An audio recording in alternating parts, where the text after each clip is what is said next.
अक्षय तृतीया विशेष मस्त असा पारंपरिक गोडाचा पदार्थ बनवतोय, त्यामुळे पटापट लाईक करा आणि रेसिपी पूर्ण बघा। तर त्यासाठी 1 वाटी लापशी रवा घेतला, त्यानंतर कुकरमध्ये 2 मोठे चमचे साजूक तूप गरम केलं, त्यामध्ये घेतलेला लापशी रवा घातला आणि मंद आचेवरती भाजून घ्यायचा आहे। जोपर्यंत आपला रवा भाजतोय तोपर्यंत दुसऱ्या गॅसवर पाणी गरम करायला ठेवलं।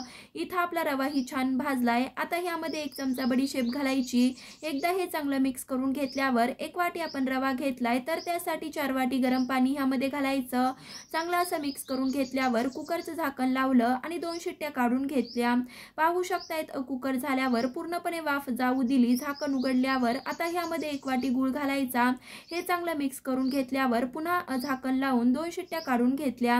आता कुकर आपला इथे झालाय। जोपर्यंत कुकरची वाफ जातीये तोपर्यंत कढईत 1 मोठा चमचा साजूक तूप गरम केलं, त्यामध्ये पाव वाटी काजूच्या पाकळ्या तळून घेतल्या, त्यानंतर पावच वाटी बदामाचे तुकडे तळून घ्यायचे आणि पाव वाटी सुक्या खोबऱ्याचे काप तळून झाल्यावर आता हा सुकामेवा तळून घेतलेला बाजूला ठेवायचा आहे।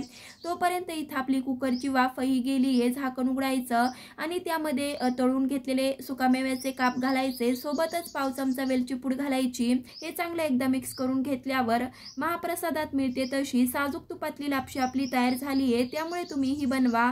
कशी वाटली कमेंट करून सांगा। लाईक शेअर सबस्क्राईब ही नक्कीच करा। धन्यवाद।